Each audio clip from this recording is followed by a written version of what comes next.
ان کی شہادت کا قصہ بھی بڑا عجیب و غریب ہے۔ روایت کے اندر آتا ہے کہ وہ حضرت مغیرہ ابن شعبہ رضی اللہ تعالیٰ نے ایک بہت بڑے صحابی ہیں، اور ان کا ایک غلام تھا پارسی، فیروز اس کا نام تھا اور ابو لولو اس کی کنیت تھی۔ اب یہاں آپ علماء سے پوچھیے گا کہ اپنے بچوں کا نام فیروز رکھنا کیسا ہے، کیونکہ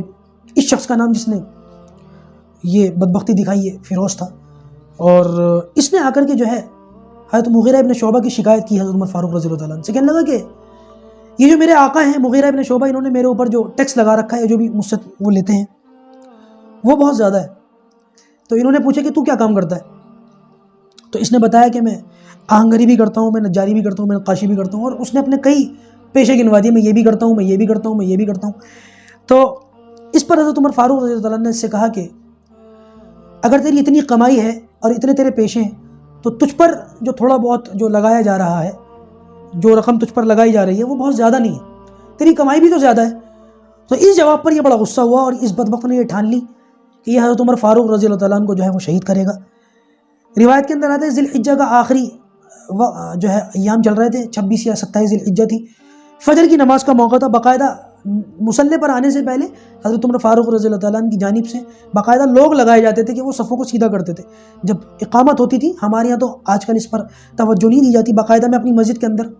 جب نماز پڑھانے کے لیے مصلی پر کھڑا ہوتا ہوں تو 2-3 اعلان کرتا ہوں، بھائی اپنے موبائل وغیرہ بند کر لیجئے، صفوں کو ملا کر کے کھڑے ہوئے، اور میں ایک اعلان خاص طور سے یہ بھی کرتا ہوں اپنے ٹخنے کھول لیجئے۔ حالانکہ مردوں کے لیے ٹخنوں کا کھولنا یہ 24 گھنٹے کی زندگی میں صرف نماز کے لیے نہیں، لیکن میں دیکھتا ہوں کہ لوگ اتنے زیادہ ٹخنوں کو ڈھکنے کے عادی ہو چکے ہیں کہ نماز کے اندر بھی اپنے ٹخنوں کو نہیں کھولتے۔ تو میں باقاعدہ اعلان کرتا ہوں کہ کم سے کم نماز میں تو کھول لو، کیا پتہ نماز میں کھولنے کی برکت سے اللہ تعالیٰ 24 گھنٹے کی زندگی میں ان کو۔ بہرحال حضرت عمر فاروق رضی اللہ تعالیٰ عنہ کے دور خلافت کے اندر یہ باقاعدہ معاملہ تھا کہ لوگ آتے تھے، جب صف بن جاتی تھی تو صحابہ کرام خوب مل مل کر کے کھڑے ہوتے تھے، اور 2-4 لوگ جو ہیں وہ ان کی صفوں کو درست کرتے تھے، ان کے ٹخنوں کو ایک دوسرے سے ملاتے تھے۔ جب یہ صفیں مل گئیں، بن گئیں، اور حضرت عمر فاروق جو ہے وہ مصلی کے اوپر آئے ہیں، اور آپ نے جیسی اللہ اکبر کی نیت باندھی، یہ شخص مجوسی، یہ پارسی، ایک جو ہے اس میں چھپا ہوا تھا کسی کونے کے اندر کمبل وغیرہ اوڑھ کر کے، جیسے اس نے دیکھا کہ نیت بن گئی اور نماز کھڑی ہو گئی، اس نے آگے بڑھ کر حضرت عمر فاروق کے کمر کے پیچھے سے آ کر کے اس طریقے سے پیٹ کے اوپر 6 وار کیے، اور ایک وار جو ہے وہ ناف کے نیچے لگا جو بڑا سخت تھا،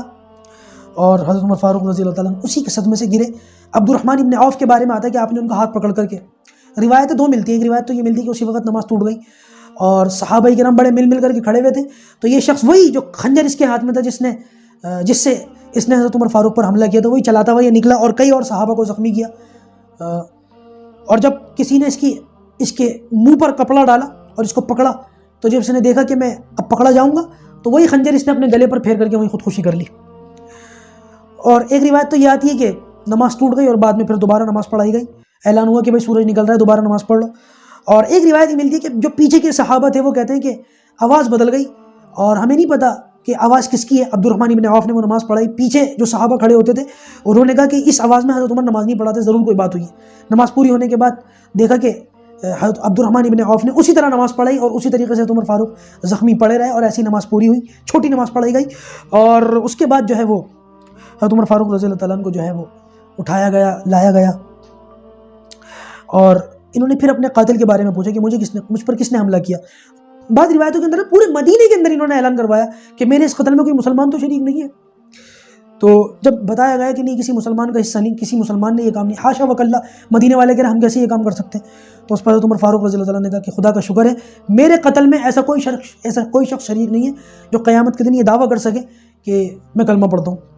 اس کے بعد اپنے بیٹے کو بھیج کر حضرت عائشہ صدیقہ رضی اللہ تعالیٰ عنہا سے اجازت طلب کی کہ وہ جب پہنچے عبداللہ ابن عمر، تو روایت کے اندر آتا ہے حضرت عائشہ رو رہی تھیں